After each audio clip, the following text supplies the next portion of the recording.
go ahead and get started. And I am recording today because there are a few scholars that are unable to join in person. My name is Brittany Boomer. I'm the program manager for Launchpad. And I just want to reiterate how excited we are to get to know you guys over the next few years.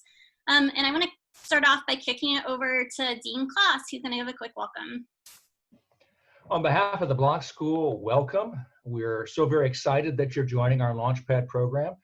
This program was designed to help you obtain a great experience here at the Block School at UMKC. Launchpad was made possible by a very generous gift from Henry Block and the Block Family Foundation. And in a few minutes, you'll be hearing from the team at H&R Block. And of course, this was the firm that Henry started so many years ago. Henry was very proud of how, as a business, H&R Block provided opportunities for so many and provided valuable services for so many. But Henry was also very pleased that his success at H&R Block allowed him to support efforts to help make Kansas City a healthy, prosperous, vibrant, and inclusive community. Mr. Block's support for Launchpad was also very much driven by this desire to make Kansas City a better place for everyone. With this program, what Henry wanted, he wanted to be able to support students so that they could get a great education at Kansas City's business school. He wanted, while these students were here, he wanted to encourage them to really become a strong part of the Block School community, getting involved with student organizations, participating in case competitions, doing service learning projects. He also wanted to encourage students to take advantage of the fact that we here at Block are in the middle of a vibrant business community with so many opportunities for internship, opportunities for experiential learning. But he didn't just want students to come and do one nice summer intern. He wanted students to get 2 or 3 internships, to do internships that might last a year. He wanted you to leverage the fact that we were in the middle of a vibrant economic region and really take advantage of those opportunities. He also, I think, very much wanted for this program to create a strong connection between the Block School and employers throughout the region. And he wanted for both students and employers to really benefit from that connection. That's really what this program is about. So we're excited to have you here as part of this program. We know that it's going to offer you incredible opportunities over the course of your college career. And I want to simply close by sort of saying you're part of a program that was supported by a successful business person who also was incredibly successful in working to improve this community. So while you're here, we encourage you to embrace this program, take advantage of the opportunities available, and do your part to make the program, the school, and the community a better place. So with that, welcome to the Block School, and I will turn it back over to Brittany. Thank you, Dean Klaas. We really appreciate you being able to join today. And I'm just going to go ahead and kick it right back over to Steve and Robin, who work at H&R Block, are going to help with the panel today. Yes, thank you, Brittany. We appreciate everyone's time, and thank you, Dean Klaas, for that introduction. That was very, very nice, and you really hit it spot on in terms of what Henry Block really wanted to do, not only with UMKC, but also with the community of Kansas City and the partnerships that that were important to him. So just let me introduce myself. Again, my name is Steve Lawrence. I am one of our talent acquisition managers here at H&R Block. I have responsibility, among other things, for leading the team of recruiters that recruit for finance, IT, and legal. And we have a separate group that handles marketing, DIY, and other parts of our business. So we are a very vibrant organization, and despite everything that's going on in the world right now, we continue to move forward and to plow forward, and continue to look at our needs for the future. So, the importance of our relationships with our collegiate partners cannot be understated. One of the other things that I have ultimate responsibility for is kind of developing and leading our strategy as it relates to our campus relations, and UMKC is one of those key partners. And so we're very interested in participating with groups such as this to build on that partnership, and more importantly, to build connections with students such as yourselves and faculty and so forth, because that's really important for us to build that connection and to hopefully position H&R Block as a future employer of choice for you when you get to that point in your career, or when you're ready to move into the working world. In a moment, I'm going to introduce one of my colleagues, Aubrey Holden, and she's going to help facilitate a panel discussion today.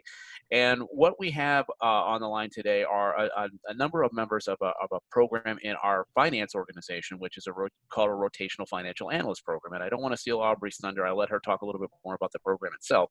But essentially what this program is it's students who graduate after receiving their 4-year degree, and they come into the program with our company, and they have the opportunity to move between different assignments within the finance organization. And why we thought it might be a good idea to have this particular group be available to speak to you is that they were just recently in your shoes. They've kind of gone through the journey that you are going through right now, and we hope that they can enlighten you in terms of some of the things that they had to do along the way of that journey to be successful and to get into the positions that they are in right now. And so we thought it would be a good panel discussion for everyone today.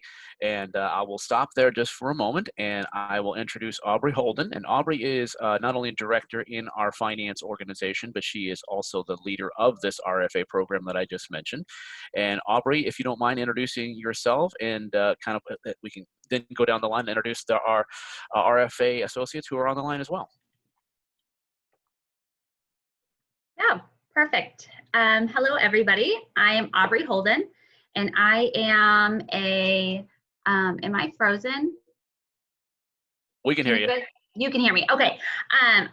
Like Steve said, I am a director in our finance department. I am a director of international tax. So I work in our tax department, but a little different than what you would think of for normal H&R Block tax business. I actually do the international operations of H&R Block itself.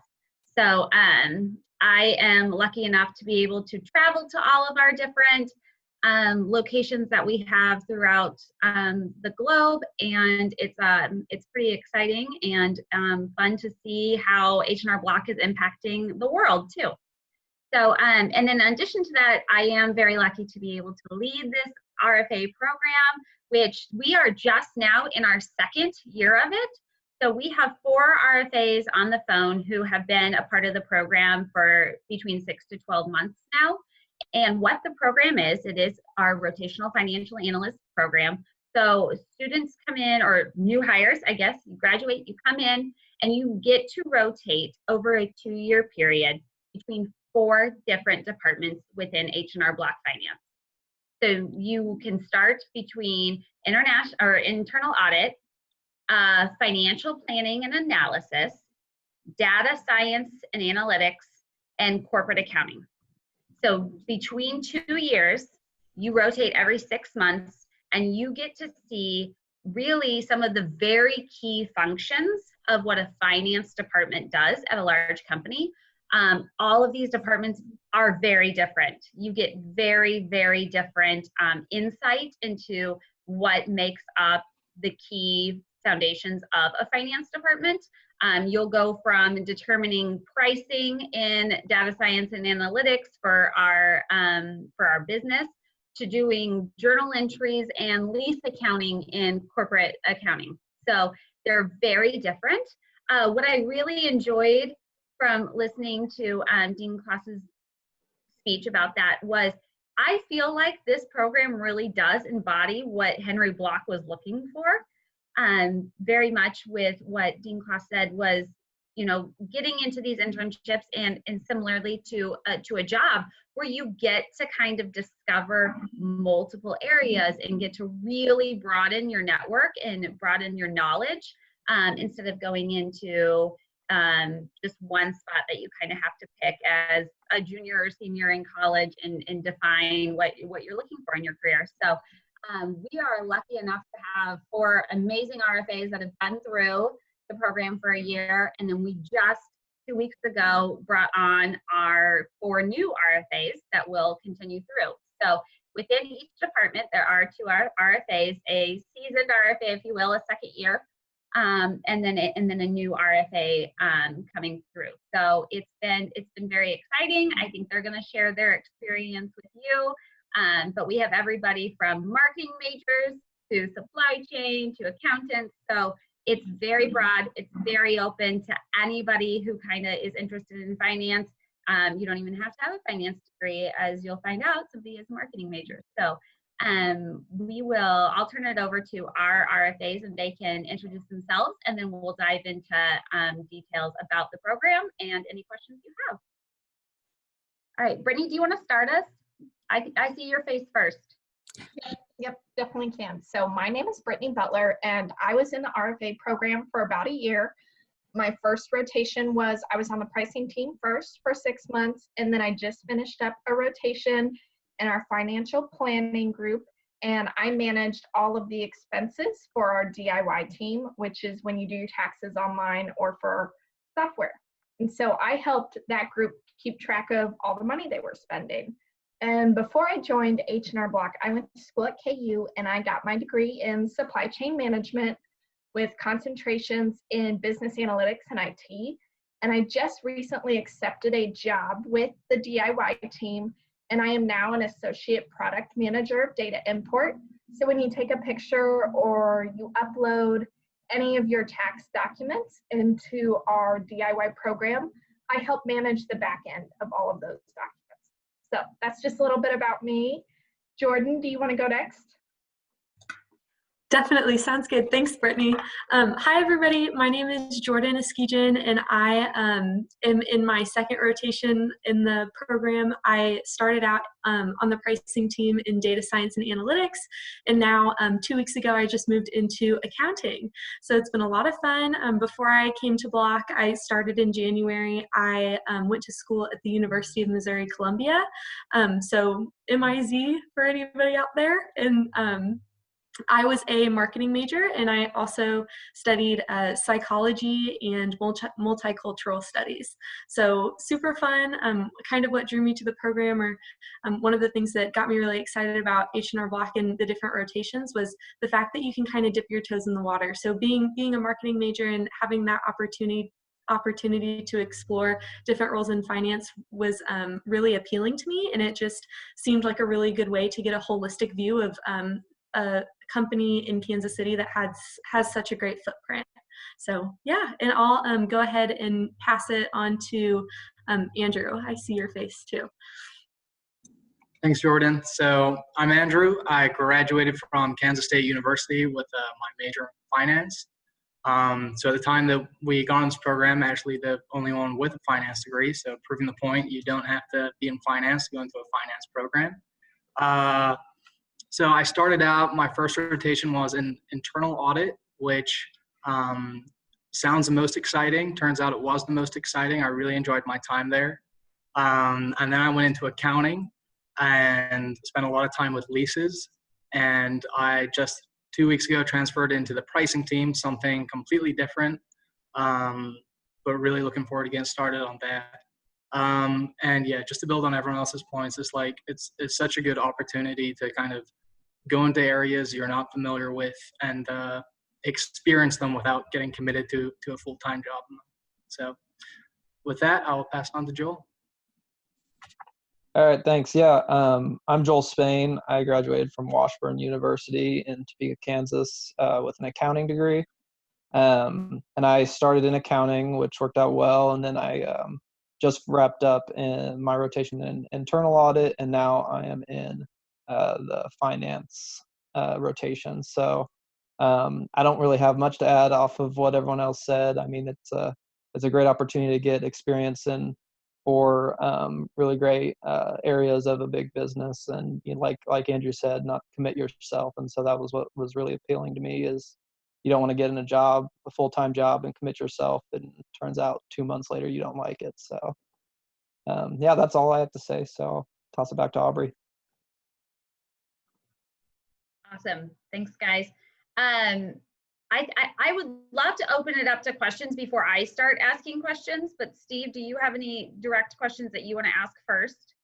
You know, the one thing that does pop into mind, Aubrey, would be, and it's a very general question, but when you're looking at students to come into this program or for any position that you're trying to fill, putting the degree and the GPA aside for just a moment, what sort of things stick out to you that are the key areas that these students could focus on developing as they prepare themselves for the future job market? Yeah, that's a really good question. And I think it is different based kind of on what job you're looking for, but the RFA program specifically, we're not really looking for somebody who has to have the finance, obviously. I think we're looking for people who are willing to learn new things. You might come in with an accounting degree or supply chain or finance, and you might know really, really well one of the rotations that you're going to do. But just being open to learning and being open to really asking those questions and wanting to understand the different departments is very important. So really self-starter, go-getter, wanting to advance yourself outside of your studies, I think, in your general, I chose finance, I chose accounting. Another thing, I think being really good with communication is important, especially when you're going to be working with 4 different leaders, right? Every 6 months you're rotating and having a different manager. And I think honestly, that's probably one of the most invaluable pieces of this, is that you really learn communication and you really learn how to work with different people. So finding those people who have good communication skills, who are really eager to learn, and then really possess leadership skills too. So people who are participating in maybe activities outside of school too, right? Get really good volunteer hours, get good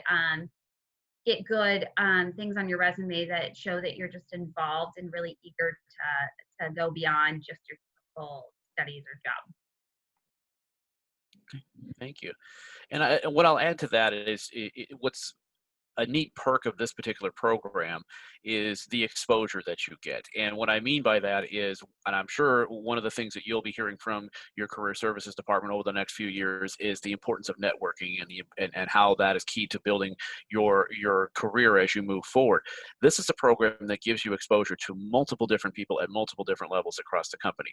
You know, right off the bat, you're going to have exposure to at least 4 vice presidents in our finance organization, because they are directly involved in the interview process. And so as you begin to learn these individuals and interact with those individuals, that will become invaluable to you to build that network over the course of your career. And at H&R Block, you have multiple opportunities, not just in this program, but in all sorts of other jobs that we have available. You have that opportunity to build that network, and it is something that we can certainly work closely with this program and with UMKC in general to help develop those skills for you. So we can't emphasize the importance of that enough. So I did want to kind of just ask Aubrey, if you don't mind, just a general question to the RFAs, and in no particular order, but if each of you can just talk a little bit about what attracted you not only to the program, but to H&R Block in general. Was there something that stuck out about what the company stands for, what the mission is? Because one of the things that is important from a messaging perspective for us is that we are more than just taxes. That's the first thing that a lot of people think of as tax office and the storefront. But our corporate headquarters is in downtown Kansas City, and we have obviously a very big engine behind all those tax offices. So there's a lot of exciting opportunities of jobs on the technology side and a lot of other parts of our business as well. So just to make sure that everyone's clear that we're more than just that tax office. This is a lot more than that. But stopping there and then going back to my question, if the RFAs can just elaborate just a little bit about what attracted you to the company in general. Anybody like to go first? Sure, I'll start. I think there was a number of factors, and they all just kind of came together to really push my decision. One, obviously the program, the main point we've been talking about, the fact that there were so many different opportunities. I saw a lot of other companies that had similar things where you try like a different role before you went into your full-time one, but H&R Block was the only company that I talked to that had it all in one location. You weren't having to move around. So that was a big thing for me. And then also finding out that, H&R Block has this great corporate headquarters. Before I started the interview process, I honestly was completely unaware that H&R Block was, so much more than just a tax office. So being able to, go to work downtown, really vibrant area, it really kind of sold the job for me. Okay. Joel, Brittany, Jordan, anything you'd like to add? Yeah, I'll jump in. So kind of like what everybody else has been saying, the biggest thing that drew me in was I had no idea what I wanted to do. I knew I had my degree. I knew I was a great student. I had all these things and I knew I had to go to work. And so I was like, oh my goodness, what am I going to do with the rest of my life? And here comes along H&R Block. It wasn't even when I went to a career fair, the company I wanted to talk to, they just happened to be next to a booth, another company that I wanted to talk to. And I was like, well, I'll just hop right in and talk to H&R Block. And I found out about this really cool program. And I found out, hey, they're going to give me an opportunity to where I can learn what I want to do and find out what's important to me before I sign up for a job for who knows how long until I move to another job. And so that's what really drew me in. But what signed the deal for me was the people I would be working with. Throughout the whole interview process, I really just got the feeling that everybody cared what I did and they wanted me to be happy. So when you moved into H&R Block, you got this feeling that your bosses want you to be happy. They want you to take care of yourself. So when you show up to work, you're the best version of yourself. And so that really just attracted me of not only do I get to learn and figure out what I want to do with my life, but they want to make sure I'm happy about what I'm doing with my life. And so as I've kind of moved out of the RFA program and I've moved into my full-time role, I've joined a team that really just embodies that even more of you need to be happy in your best version of yourself. So when you show up to work, you can do the best work possible. And so that's really just what H&R Block has a lot of great things, but for me, that was the thing that signed the deal. Great. That's awesome. I can kind of piggyback off of what Brittany said. I was born and raised in Kansas City, just north of the river. And so when I was coming out of school, location was one of my driving factors. I knew I wanted to be in Kansas City, and I knew I wanted to work for kind of a big company, a big brand, get that corporate experience.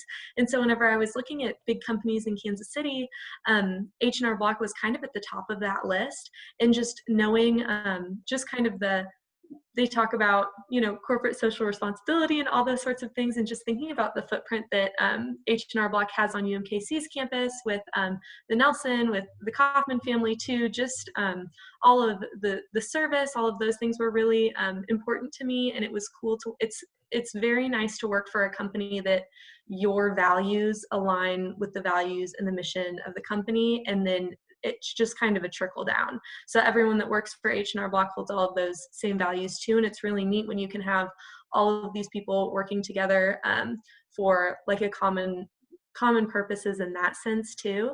And then as Brittany was kind of talking about the people that you're working with, I would just say when you're interviewing for those roles and looking for internships and positions, pay attention to how the people interviewing you and the people who are the front face of that company, how they're speaking about the company and how they're talking to you and kind of their body language and things like that. Because that was one of the things I noticed right off the bat with H&R Block. It's the interviews were just kind of different. The questions that they were asking, the people who I was interviewing with, they were just so friendly and so nice. And whenever I asked them about their role, I could tell how passionate they were. And I knew that that was something I wanted in my career. It's I want to be doing something that I'm passionate about and that challenges me. And I knew that coming into this program, I would be challenged. And so that's been a really neat thing for me. It's going into these rotations and doing things that are a little out of my wheelhouse, but I ask a lot of questions and have that curiosity and the learning agility. And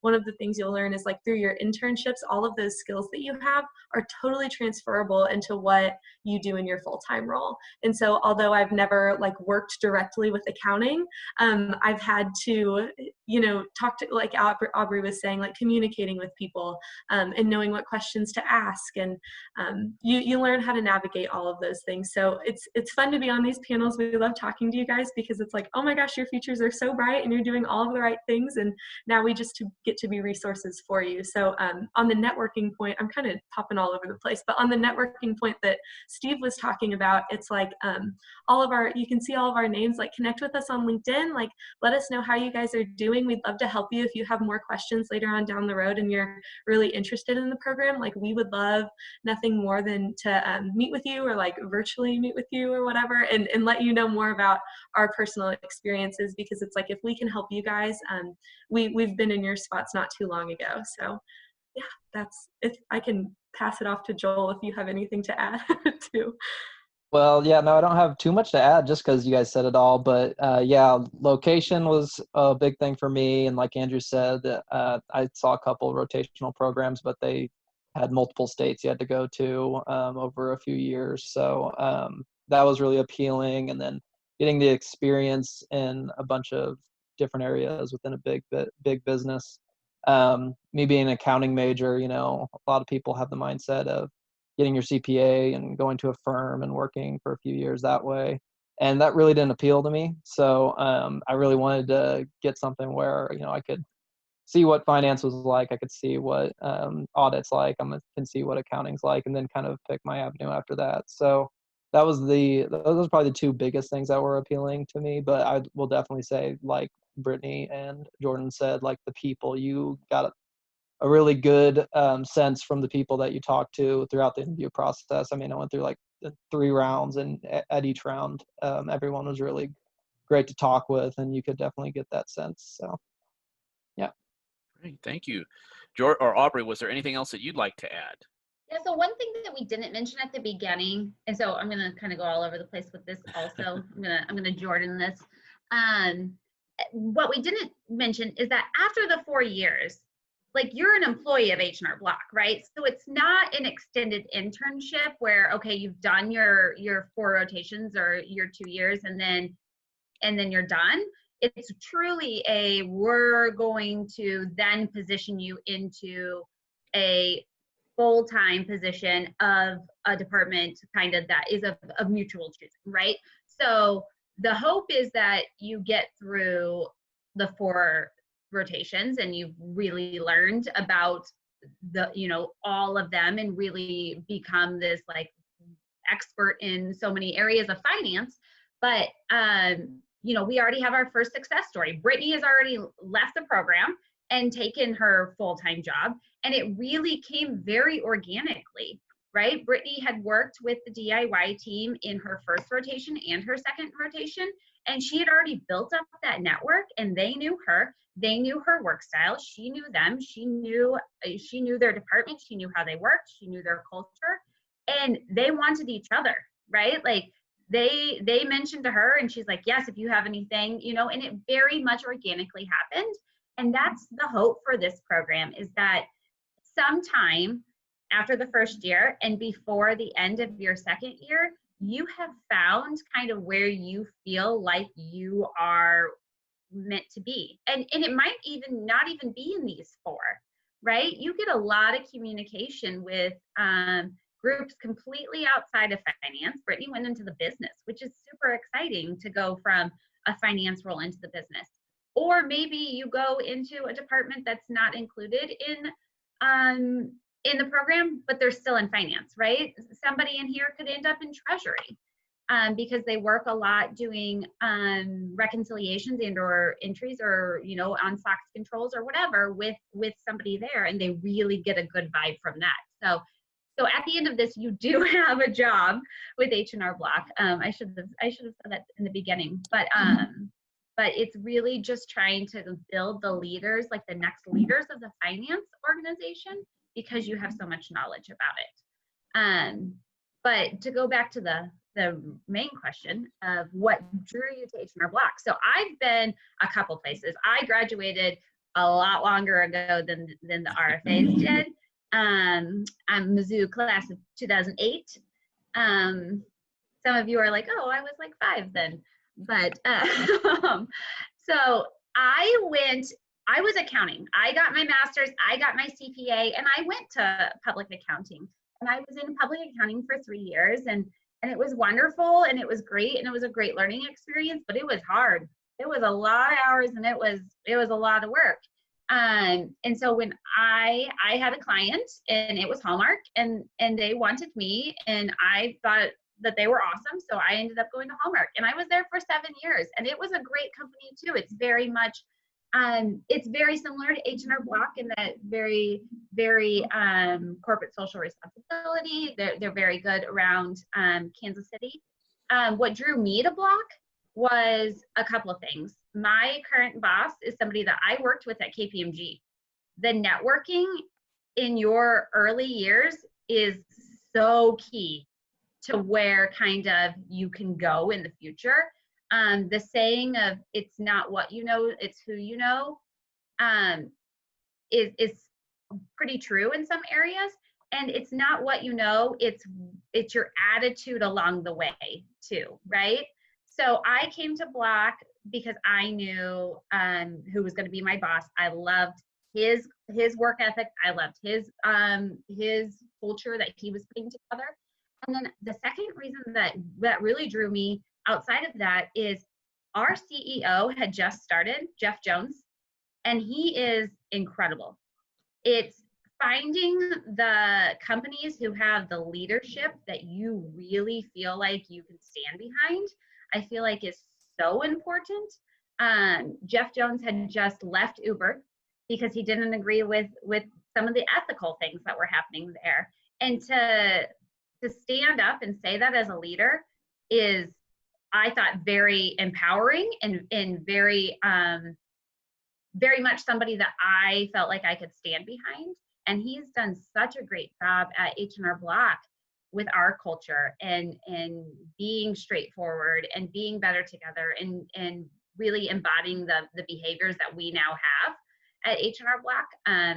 So that was the main reason that I came, was just, I thought, finding the fit for culture and finding the leadership that really inspired me and were passionate about what they wanted, not only for the company, but the community as well. Great. Thank you, Aubrey. So I thought we could stop there and open it up to the students to see what questions that you have for myself, Aubrey, or any of the associates on the panel today.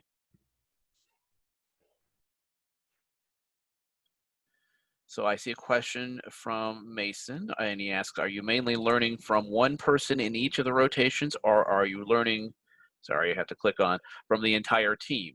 Would anyone like to tackle that one in the program?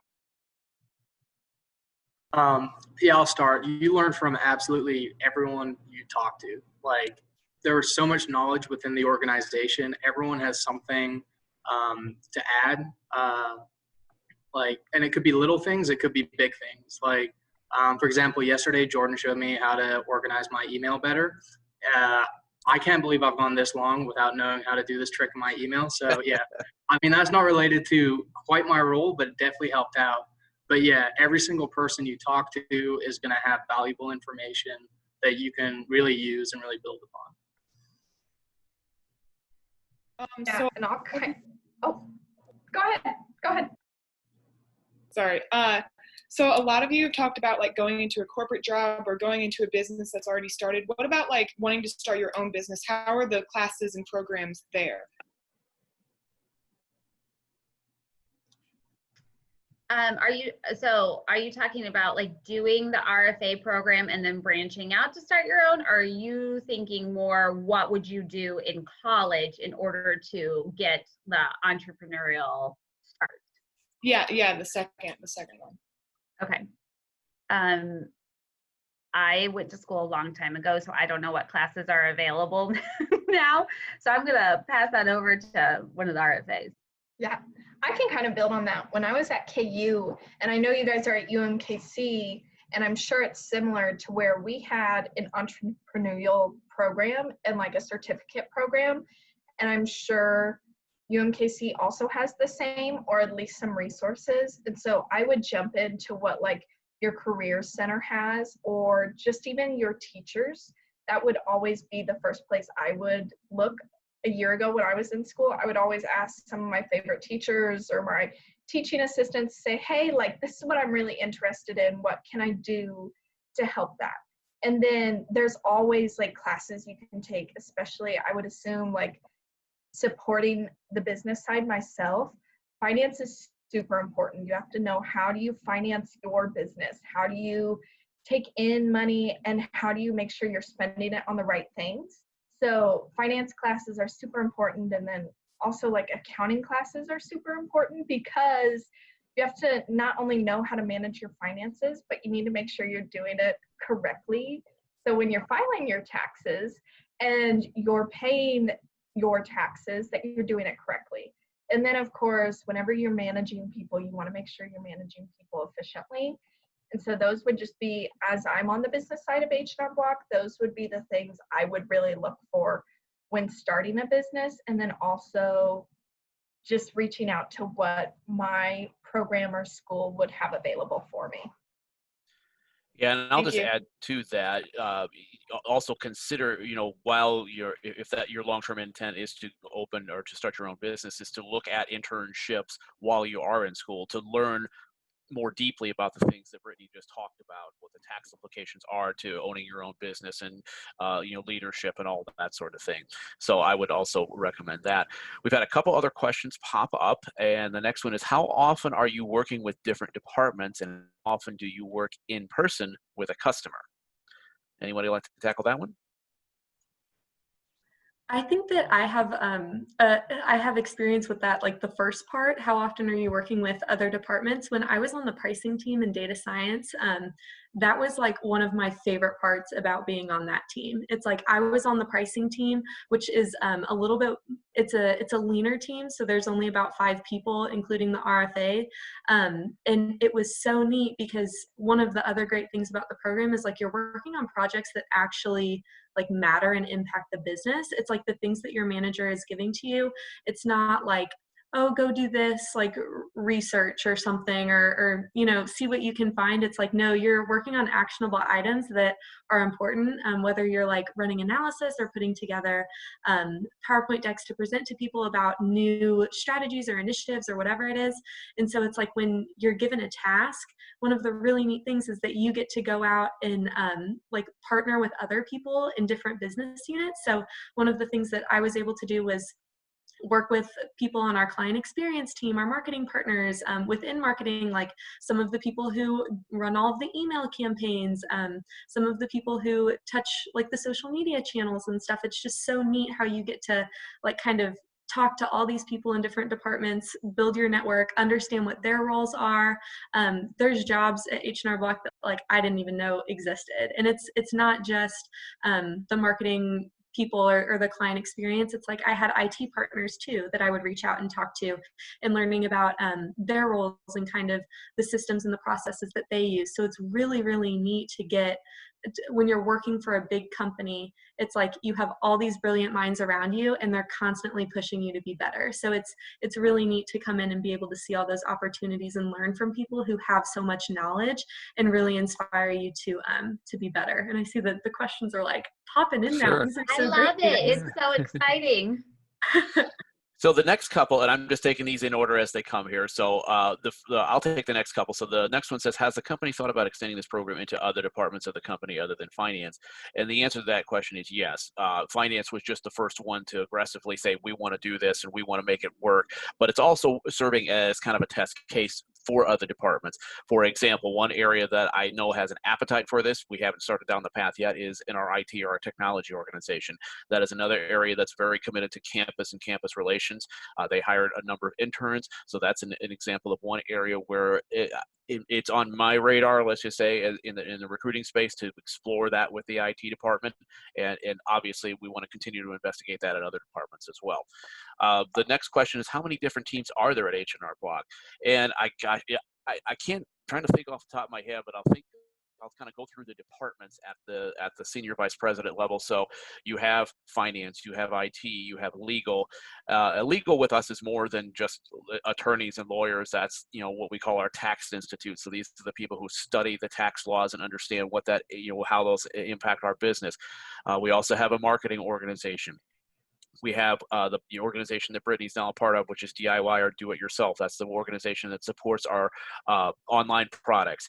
We have probably our largest department is called US Retail, and this is the group that supports all of those thousands, hundreds of, or however many there are tax offices around the country. What else? We have International and Expat, which is an organization that supports U.S. citizens who happen to be working overseas, and how what the tax implications are for those individuals. And Aubrey, what am I leaving out? I'm sure there are some things. Yeah, I mean, that's mainly the SVPs, right? Yes. And then there's 100 groups underneath all of them. Right. So yeah. Right. So hopefully that answers your question. But if you like to, take it offline again, Jordan made a point earlier, and again, I'll emphasize it again. Please reach out to us on LinkedIn, connect with us on LinkedIn, and then we can certainly answer any additional questions that you have going forward. The next question from Joseph, and this is kind of going to go back to the RFAs, is what skills or attributes do you think made you more desirable compared to other prospects for the program? So would any of the RFAs like to jump in on that one? Yeah, I can answer that. I haven't answered one yet. So I think, like Aubrey mentioned earlier, one of the biggest things that they look for is kind of your curiosity, your ability to learn, not necessarily your degree and GPA. So H&R Block has some core principles that they like to go by, and I don't know if I can list them all off, like better together, curiosity, creativity. I'm forgetting a whole lot, but Determined, yeah, stuff like that. And as long as you can align yourself up with those, I think that makes you a more desirable candidate. Thank you, Joel. Next question. Can I add to that really quick? Go ahead. One of the things, so I did recruiting at Mizzou. That's where I went to school. And so Jordan came through while I was doing recruiting, and she's a marketing major, right? But she came up and she was like eager to talk to H&R Block.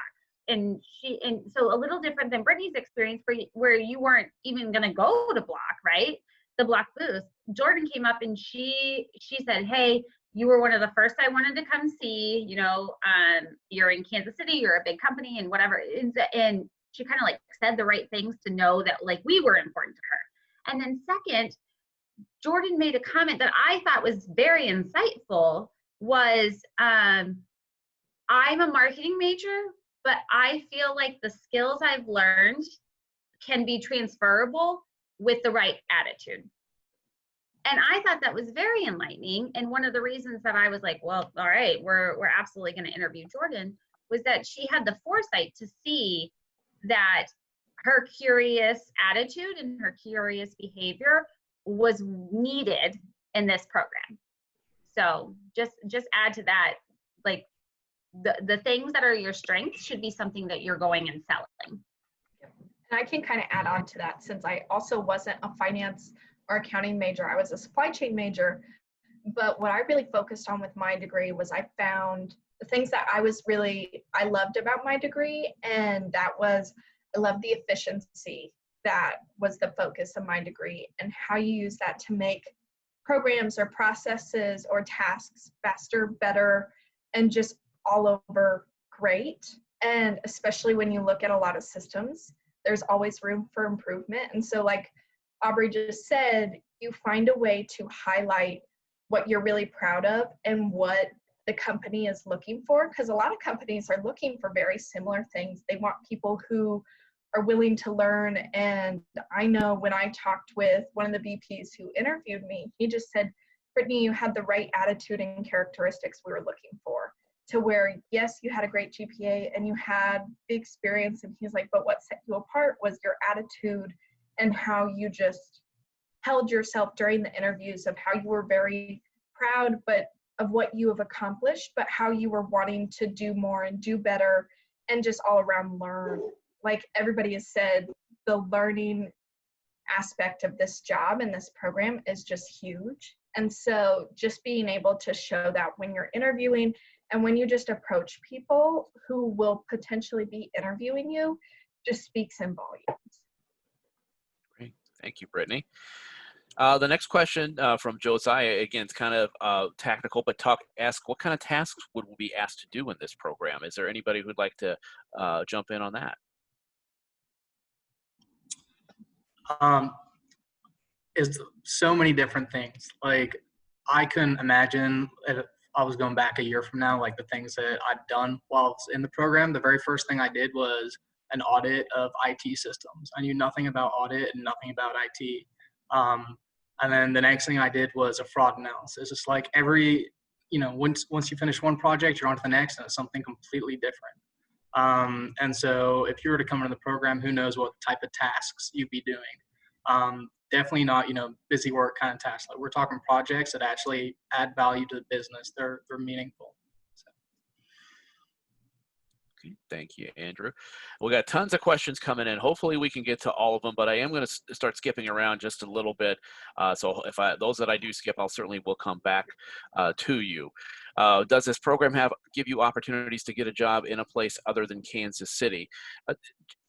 Aubrey, jump in as well, but for the most part, most of our corporate opportunities are going to be in the Kansas City area. Now, yes, we do have tax offices all around the country, and we do have some jobs within that U.S. retail organization that I mentioned that are in other parts of the country.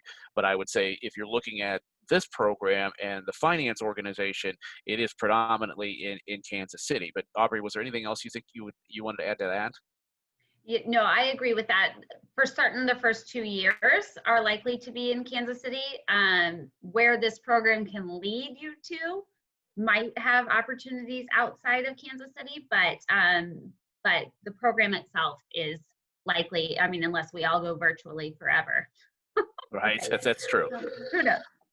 The next question I'll bring up is, what was the interview process like for the program?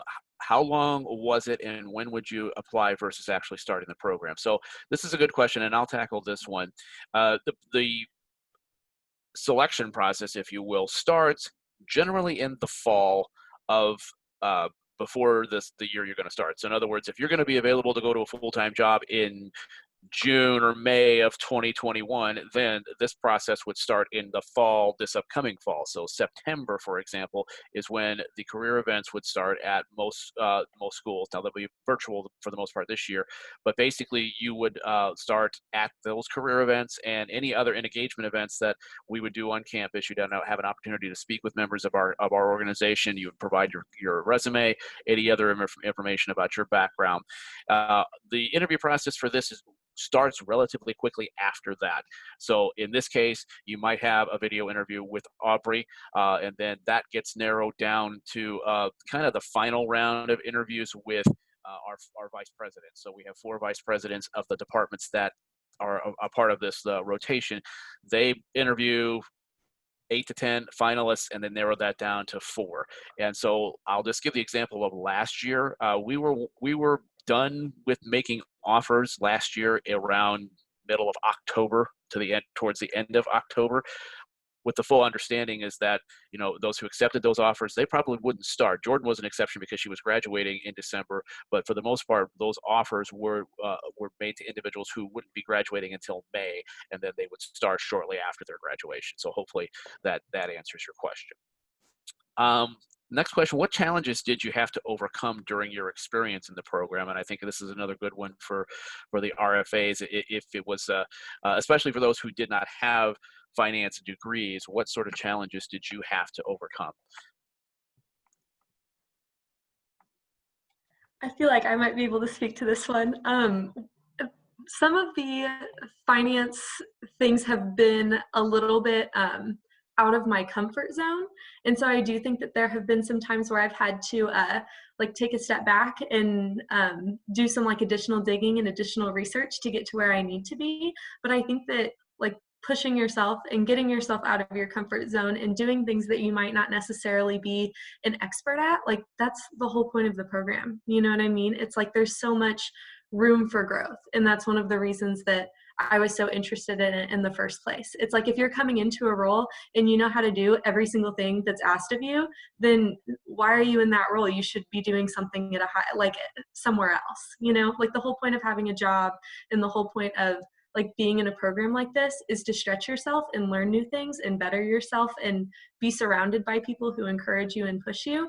And so I think that there have been so many challenges that I've encountered, just flat not knowing some things, some terms, having to sit there in meetings and have a little Google tab opened on my second monitor and just Googling some acronyms that I didn't know, but then going back a second later or having a touch base with someone like a follow-up with my manager afterwards of just being like, hey, these are the key points that I pulled from that meeting. Is there anything that I'm missing, or is there any additional things that I can be doing to understand this better? Like just little things like that, knowing how to ask questions, knowing how to say, if someone comes to you and, you know, gives you some of their time saying, hey, can you help me understand this better? Or like, these are the pieces I pulled from it. What am I missing? Like, how can I be better? And people at Block, one of the things I've been so grateful for is just how generous people are with their time. Like, I ask a lot of questions because I want to know all the details and want to make sure that I'm understanding things. And one of the things that I found is my managers and my peers and the people around me have just been so willing to put 30 minutes on the calendar, or, you know, answer my team's calls or my little messages, and really take the time to help me understand things instead of like breezing it over or pushing it under the rug. It's like the people around you want you to succeed. And I think that that's a special place to be. So I'm thankful for that, if that kind of answers the question. Yes. Thank you so much, Jordan. That definitely does. The next question is asking about networking, and when networking, how do you approach establishing an initial relationship, and how do you keep those relationships? I would start, especially given our current environment where so much, if not everything, is being done virtual. LinkedIn is the place that you need to start. And it's also a little Google in there as well. I would suggest maybe if you have a particular company that you have, or companies that you have interest in, do a little Google search and see who the leaders are of that company, who are the key influencers and who are the key decision makers. You know, not talking about CEO, I'm talking about people at the level of the department that you might have interest in. So understand as much as you can about the organization. Then go to LinkedIn and search for employees of that company in LinkedIn. Try and connect with those that make sense for you. When I say makes sense, you know, if you're a marketing manager and you have no interest in IT, well, certainly that's not you know, those individuals aren't necessarily at that point, you know, key to your network. But find individuals who you think are at least based on their title and the job description, anything they put on LinkedIn, that are going to be relevant to what you have desired to do in your career, and try and connect with them. Once you connect with them, now, you know, some people are different, but most people will accept connections. And once they have accepted those connections, then you have an opportunity through the technology in LinkedIn to simply, you know, email, basically they call it in-mail, but it's back and forth connection, you know, discussion through the system. And then hopefully, you know, as, you know, someday we get back to normal, you have an opportunity to interact with those individuals face to face, maybe have lunch with them or something at some point. But I would certainly recommend by starting with LinkedIn and building that network as much as you can through that point. Once you do get into a job, then you can certainly start to interact with people directly, whether that's on projects that you're participating in or in meetings, you know, interacting with them as much as you can and starting to build that network that way.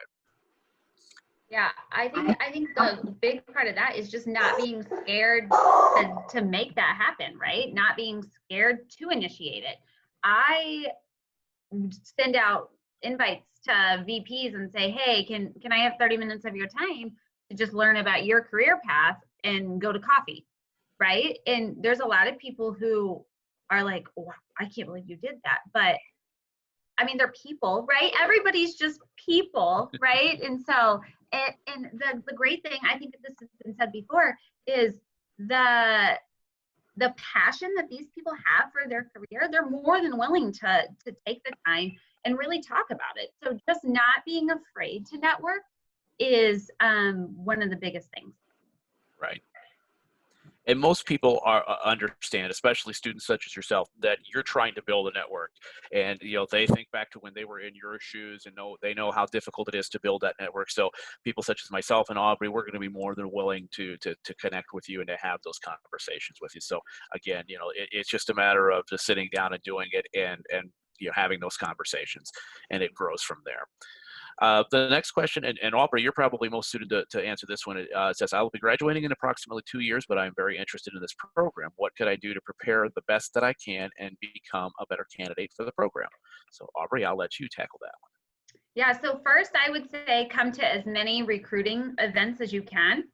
The more we hear your name and see your face, I feel like that's really good, just recognition.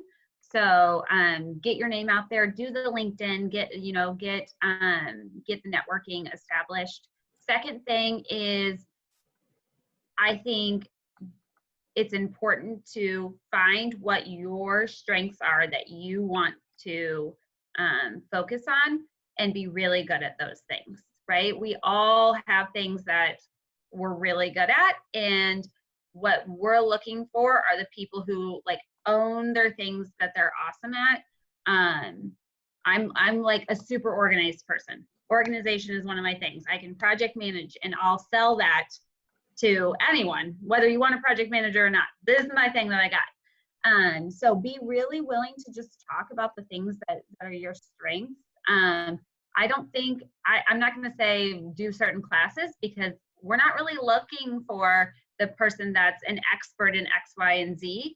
I think it's just having a good attitude and having that curiosity and being willing to really want to develop yourself. Hi, I'm Robin. Can I just chime in really quick too? Sure. All right. So I'm a recruiter at H&R Block, and I have done lots of interviews through my career. And I think one thing that sometimes we miss when we're getting ready to graduate is the value of your interview and doing that first impression. So I would always suggest doing mock interviews.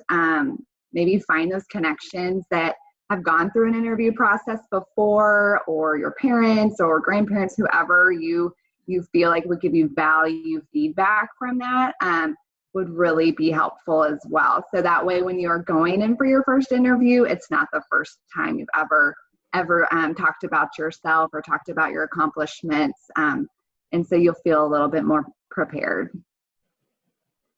Perfect. And I'm sorry, I apologize to Robin. I forgot to introduce her at the beginning. Robin, it works on my team, and she will actually be the recruiter for this program as we go forward. So Robin, I apologize. I totally slipped my mind. Oh, no, you're a bad everything's person. fine. You're fine. So the next question asks, how many people usually apply for the RFAs? We go to 5 or 6 schools. We may look to shift that around, going forward. At the events, and Aubrey, I don't know if you have any insight. It just depends on the individual school. I would say overall from the events, we'll end up with maybe 100 or so people that we would that are interested in the program if you combine all the schools and the events we go to. But we also do post the position online, so anybody can apply. So it doesn't mean that it's open to only certain schools. So we do get a lot of people that come in from that as well. So I would say ultimately it ends up somewhere 125, 150 candidates total. But again, if you do have the opportunity to interact with us face-to-face or virtually in this type of setting, that certainly is beneficial to you as well. The second part of this question, and I want to make clarify something I'd ask, is if it's a paid or an unpaid internship. No, this is not an internship. This is a full-time position.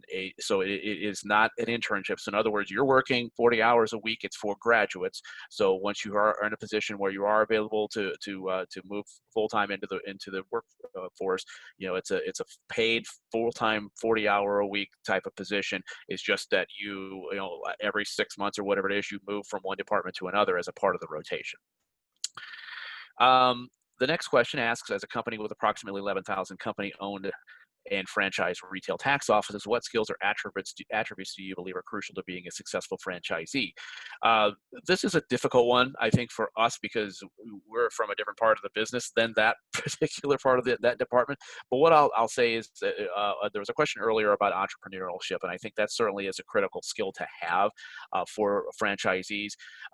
In addition to having that exposure to the corporate side of the business. So franchisees generally, yes, they have that entrepreneurial spirit, but they also have some type of corporate experience somewhere in their background as well.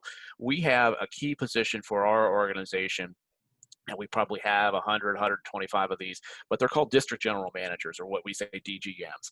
And so these are really critical positions who manage multiple tax offices across various geographies, we'll say. And so these are individuals that are absolutely critical in our success, because they set these particular tax offices up for success. And what we look for in these types of positions, again, goes back to that entrepreneurial spirit. Incredible leadership is, the leadership can't be emphasized, because the challenge in our business is it is seasonal. It's these offices that are out there that are franchisees, they're hiring people who are working for 6 months out of the year and not the rest of the time. So having that strong leadership, those leadership skills are absolutely critical for someone to be successful as a franchisee, in addition to having that entrepreneurial background and the understanding of what it takes to be a successful entrepreneur. Aubrey, I don't know if you have anything else you'd like to add to that, but that's kind of my 2 cents. Yeah, I don't know a whole lot about our franchisee business. I don't interact with them, so Sure. I agree. Okay. And again, if you'd like us to, if you connect with me on LinkedIn, I can certainly connect you with someone who is better positioned to answer that question. So we can certainly take that offline and help address that better for you. The next question: how long has this program been in place? And correct me if I'm wrong, Aubrey, but I think it's just a couple of years now. I think we started this, just in 2019. I know there were some discussions, that obviously took place prior to that, but in terms of actual executing of the program, it's been just one full year at this point. Yep. What makes working for H&R Block different from a regular internship? This year's been a difficult year, obviously, because of COVID and our inability to proceed with internships this past year. But when we do have our internships, I think what sets us apart, and anybody, I don't know if anybody else has had an opportunity to be an intern, but what we do with our interns is more than just having them show up and come in and work. For us, it's about a holistic program with our interns. And what I mean by that is we want you to come into the internship and learn from the business and the work that you do, but we also want you to be a more well-rounded individual and future candidate for a full-time job. So as a result of that, we do a number of things to help give you, help you gain additional knowledge. So we have, for example, a number of learning events about how do you, for LinkedIn, we talked about LinkedIn, for example. We have leadership skills learning events. We have, resume writing, other things like that help you while you're in the internship. We also have a number of roundtables with our leaders across the organization, including the CEO. Our CEO, Jeff Jones, will sit down with our interns and have just a basic open discussion with them about, the organization, obviously, but anything that's on the mind of the interns. So we give those interns the opportunity to have that level of exposure.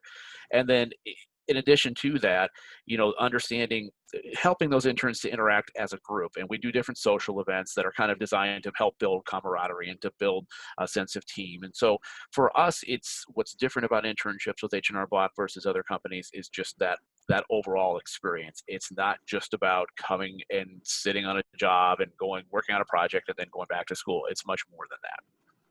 Again, it's that networking, right? So it's building those relationships with people who are working at Block.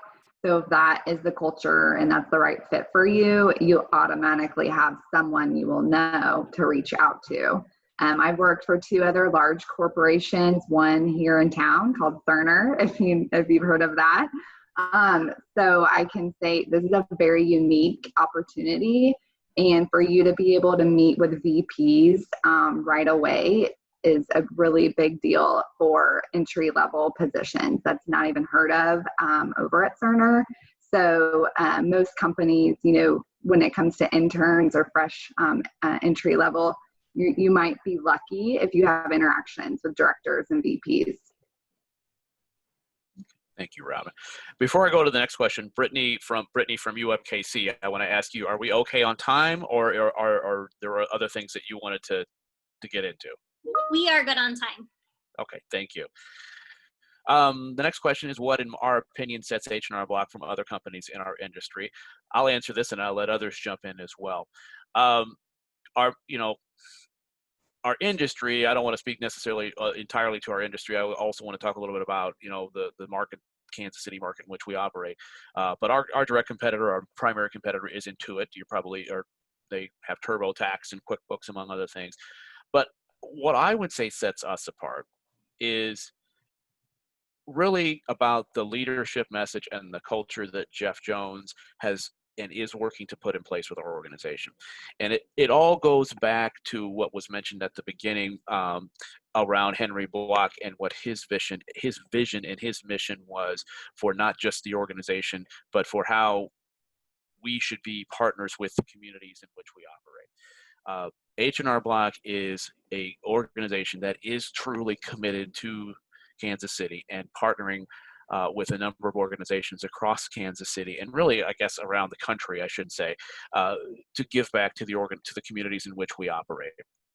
We have, and I'm not going to do it justice, but we have a platform, a community giving platform that we as employees have the opportunity to identify chances where we can give back to the community. And there's a number of different organizations that are a part of that give us those chances. We do things, just small things, and I'll just give an example with my own department. Last fall, before COVID, we would, as a group, go over to Harvesters, which is a food bank here in Kansas City, and we would just volunteer, take an afternoon to volunteer over there. And it's that type of thing that, in my opinion, shows the commitment that H&R Block has to the communities in which we operate, and that we are more than just a business. If you want to be a business, you have to be embedded within the community, and the best way to do that is to give back to that community. So that's one of the things, in my opinion, that sets us apart. But I'll let Aubrey or any of the RFAs jump in and add your 2 cents to that. Yeah, I agree with all of that. And we're, from a large competitor, we're the only ones based in Kansas City, right? So if you really are interested in location, that obviously is a big part of that. But really, besides Intuit, the rest of our competitors are small regional CPAs for the most part. I mean, there's a couple other decent sized companies, but really we're mainly just competing in the assisted space from your local mom and pop CPA doing a tax return. But so from that perspective, I like the big companies, the benefits that come with that, and the things that our company does for Kansas City are really good. Great. So the next question, and I guess this will be a good one for the RFAs. What is the work environment like in this program? So anybody want to jump in on that one? Maybe in a normal world, what's the work environment like, yeah. Right? Let's talk normal world. Yeah, I'll jump in. So I think that one of the great things about this program is, first of all, it is a full-time job. You're given real work, but it's still a learning environment. So, I mean, like Andrew mentioned earlier, he was finance going into audit in his first round. So, I mean, they don't expect you to know everything going into these rotations. So they definitely cultivate your experience and your learning and everything like that. So all the managers that I've worked with, and I assume everyone else, they've been great in understanding that and supporting you throughout your role. So very welcoming and very cultivating.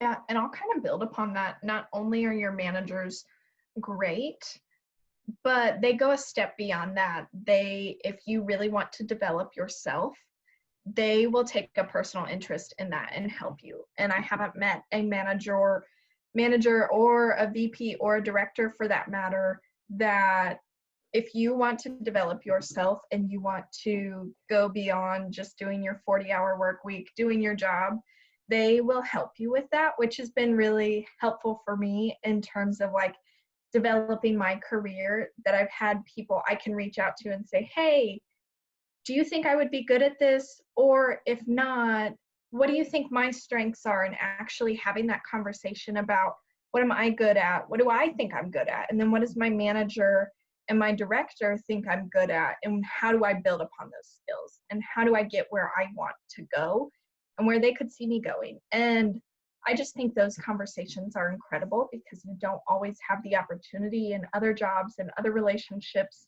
to ask those kinds of questions. And so I think that speaks a lot about just the culture and the environment of this program, of people are going to take a personal interest in you to make sure you're getting what you want out of it. And if you want to grow and develop yourself, they're going to help you do that.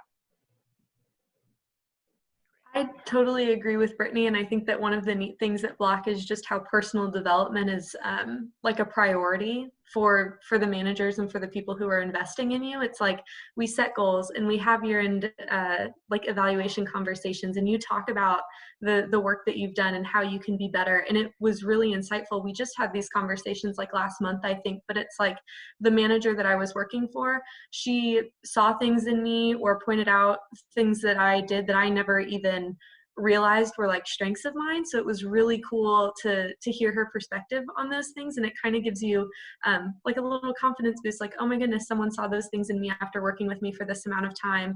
And the people you get to work for, it's like you learn different communication styles and how to work best with your new teams and as you're moving through the rotations. And not only do you recognize your strengths, but you recognize like other opportunities that you have for growth. So those honest conversations and being straightforward is another one of the company values that everybody talks about. It's like, not only are they like, okay, you did great in these areas, it's like, you know, these were some areas that we know you can be better at. Like, let's set goals and make a plan for how we can grow in these spaces too. And for me, that was so cool, because it's not just like, yeah, you're great, you did a good job, let's keep going. It's like, you did a good job, now let's make you better. How can we mold you into becoming that business professional and like reaching your full potential? So yeah, awesome. Thank you, Jordan. And I apologize, I'm going to skip around with the questions a little bit just to make sure that we don't go over time, but we will, if you have additional questions, try and get back to you and answer everything. So the next question I want to jump into is, how is the company going about working the working environment with the pandemic, where employees offered enough paid sick days or ways to work from home in order to ease the panic of an uncontrollable event? H&R Block is, as with a lot of companies, but H&R Block in particular has been fantastic in this regard. You know, we are all, not all of us, but for the most part, everyone is working remotely currently. We have been, and I'll back up a little bit. When we first went into lockdown in mid-March, basically the corporate office was, I don't want to say shut down, but essentially it was, and everybody was working remotely. For some of our employees in the field or in those tax offices there who had could not work because of the pandemic, we did have a program put in place that provided sick pay to them for a certain number of days. So that was a generous program that the company did not have to do, but we did put that in place to help with those individuals. The other thing I'll mention is that starting at the beginning of June, we invited, and that's the key word, our employees to come back into the office if they chose to do so. And we were doing it in a phased approach. In other words, every couple of weeks, we invite a few more people to come back into the office based on their birth month. And there's no science around that. It's just how do they balance it out. But essentially, it was meant to just ease people back into the office. But I mentioned the word invite because it was never a situation where anyone said you have to come back in the office on that time, because obviously depending on what's happening with childcare and other things, that some people may not be able to come back. And so we are very cognizant of that and understanding of that. So if someone does have a situation where they cannot come back because of those reasons, or because of health reasons, or whatever, they don't feel comfortable coming back, the company is allowing them to continue to work remotely. And while that's not, we haven't talked about yet, you know, beyond September when this phase, approach ends, what's happens at that point, I would anticipate that we as an organization would continue to allow individuals to work remotely if they so chose to do so. So to answer that question, you know, H&R Block has been very good about how we handle this and allowing people the flexibility to do the things that are necessary in this situation. Gosh, the next question, and again, I apologize for skipping around, but I want to be cognizant of time. Are there steps that we could start taking now as a freshman to pursue this program? A couple things, and then I'll open it up to Aubrey. I'll mention, yes, we already talked about connecting with myself, Aubrey, the others who are in this program, to be, through LinkedIn, to start learning about what the program is and what their journey has been, and how can you learn from their experience. The next thing I would say is to participate in the career events, even though you may not be ready to start the program. that's how you start kind of building those connections. And so if you come to the UMKC business fair, and the date escapes me at the moment, I know it's in September, you have an opportunity to talk to Aubrey or one of her colleagues about the program. So again, knowing, you know, you're not going to be ready for it, but perhaps there's internship opportunities or other things that you can look at that help build that skill set that you can help you position you well for the program when we start hiring when you're ready. Aubrey, is there anything else you'd like to add to that? No, completely agree. Getting your name out there early is key. The repetition of the name and the networking is super important. So way to go, freshmen. And so there's the next question. Says, I've been interested in accounting ever since my second semester at MCC, but I'm so new to the field that I don't know what I want to do in the field. Would this program help me understand where I should focus for a career? I would say yes, but I will let Aubrey and the RFAs answer that. As an accounting major, Joel can attest to this. There's lots of things that you can actually do as an accounting major. If you're interested in accounting and don't know exactly what you want to do, I think that absolutely the program is, I think it's really designed kind of for people who are awesome and want to get this great job and are self-starters and are good leaders and are open to what opportunities there could be for their career. So I think, yeah, so the answer to your question is yes, I think this program would help you understand. But yeah, there's opportunities in accounting, there's opportunities in audit and financial planning and data science. So there are lots of opportunities available if you are interested in learning about them. Thank you. Again, I'm skipping around on the questions. There's a one here about how was job security in H&R Block. And, you know, certainly you can't predict the future, but what I will say is under everything that's happened in the last 4 or 5 months, whatever it has been now, H&R Block has not even discussed job reductions. It has not been something that has even been on, you know, the docket to discuss. Now, have we done other things to control costs given the uncertainty? Yes, but those were done with the intent of not having to take any steps further about looking at any types of reductions in force. And I'd say the H&R Block business model is very solid. It is one that's very much focused on growth for the future. And yes, while I said you can't predict the future, I feel like we have a pretty strong job security, pretty strong job security with H&R Block. There's a previous question about the Kansas City job market and what are our impressions of that. You know, I think it's difficult to say, but I will just say that from the H&R Block perspective, I think that we are a business that will continue to grow, and we have a model that is suited for that growth. So I think we will be one that continues to be aggressive in terms of plowing forward with our initiatives and making sure that we have the resources necessary to achieve those goals.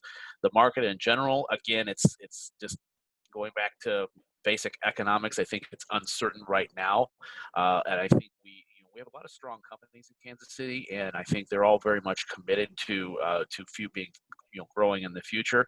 But the economic conditions are still kind of up in the air right now, and I think most people think that the economy will recover, but whether or not that's a quote unquote V-shaped recovery or a U-shaped recovery is still to be determined. So the Kansas City market, I think, is strong. It certainly was strong going into this pandemic, and I think aside from certain aspects of maybe your retail business and things like that, I would expect that the economy would recover well as also. I completely agree with that. To see downtown over the last 10 years and how much business is coming into Kansas City from other places, Kansas City has been revitalized since I started working. Kansas City is like one of the up and coming places to be for business. So absolutely agree with that. And we're lucky to be like right in the center of it, right? Our headquarters is right downtown. My office overlooks Sprint Center. It's awesome to be right in the hub of the whole downtown. Thank you, Aubrey. And I think I'll answer one more question, and then I'll turn it back over to Brittany from UMKC to close. But the last question I'm going to answer is, what can you say about the diversity in the company as a whole? This is an area that I have been very impressed with what H&R Block is doing in this space. And one of the things you may have noticed in probably, it's been 3 weeks, about a month ago, but our CEO, Jeff Jones, was very quick and very early on in a lot of the unrest that was happening around George Floyd and the other things in this country. He was very quick to put out his personal thoughts about that situation and what he felt that we as a company should be doing to help address those issues in our country. And so it's something that is very, very much top of mind at H&R Block. And I'll talk a little bit about some of the things that we're doing as an organization. So recently, I guess it's not recently anymore, it's been about 9 months, but we put together what we call a Diversity, Inclusion, and Belonging Council. And this consists of a number of employees, or what we call associates. These are people from different levels all across the country, or company, I should say. And what they are doing is they're looking at what can we do as an organization on a number of different fronts to obviously impact the diversity of the organization, to impact how people feel. Are they bringing their full self to work? Do they feel like they belong at the organization? And what are we doing to make sure that we're an inclusive organization? And so I can speak to personally from what we do on the talent acquisition side. So obviously it's a critical thing for us. We're working on things such as ensuring that we understand unconscious bias and what that means for us as an organization, as well as our hiring managers. And it's, that's just one example, but there's a number of initiatives that we are doing as an organization that focus around diversity, inclusion, and belonging. And it is something that is very key to our organization, and it is something that's going to continue to be a key part of who we are as an organization, is what I should say. And so I would say when you come into our organization, you can see that it is diverse, not only from the makeup of the workforce, but from the standpoint of diversity of thought. And what I mean by that is we are an organization that a lot of different opinions, a lot of different ideas are brought into the organization, and that is encouraged across the organization. You don't have a situation where people feel like they're stifled and they can't share their opinions and their ideas. For the most part, everybody that I've come across, they want to hear what you have to say, and they want to, if it makes sense, they will act on what you have to say. So I think it's a very diverse organization from that standpoint. But I'll stop there for a second, and I'll let Aubrey and anyone else from H&R Block jump in on that topic. Yeah, I think 100% agree with all of that. It's been wonderful to see the leadership kind of taking stances and saying that we are open and open ears, open hearts, open, our company is really moving in the right direction. The diversity in thought, it's empowering to know that you have a voice at whatever level, right? It's in what's most important, I think, is learning your voice, right? So one of the things, and that was hard for me in the beginning, was to ask questions and not feel like I'm asking the wrong questions. So if there's a takeaway from here, I think being willing to ask questions and being willing to admit that you don't know something and really learning to understand is so key. And then finding your voice and saying, well, what do you think about this, right? Sometimes it's nerve-wracking to be 1, 2, 3 years in and feeling empowered enough to bring your opinions forward, but your opinions are so valuable because we might just be doing something because that's the way we've always done it, and not because it's like the right new way to do something. So 100% agree. I feel like at any level, people are very, very open to thoughts. Thank you, Aubrey. Well said. So I will stop there. I know we have about 5 minutes left. I'll turn it back to Brittany if there's anything else that you have that you'd like to add at closing. But I will just close by saying we are very much appreciative of everyone's time. And we had a good discussion today, and I thank all of our Aubrey and our RFAs for participating today, and Robin as well. Didn't forget you this time. But we appreciate the conversation and the great questions. And again, if you have a question we didn't get to answer, please connect with us on LinkedIn and ask us through that, and we'll be happy to address those for you. So Brittany, I'll turn it back over to you. Great, thank you so much, Steve. And I just want to thank everyone at H&R Block on behalf of Launchpad. We had the opportunity to visit you guys in person in February, and I believe most of the panelists were involved with that. So thank you guys so much for continuing to take time out to meet with us and work with us. And then also thank you for your flexibility for moving online during these tough times. Absolutely. And for our Launchpad scholars, you guys have a little bit of a break for lunch, and then we'll see you back at 1 for our current scholar Q&A. And then if you'll please bring a piece of paper and a pen for the icebreaker activity, I'd greatly appreciate it. See you guys in a little bit. Okay, thank you. Have a good day now. Thank you so Bye. much.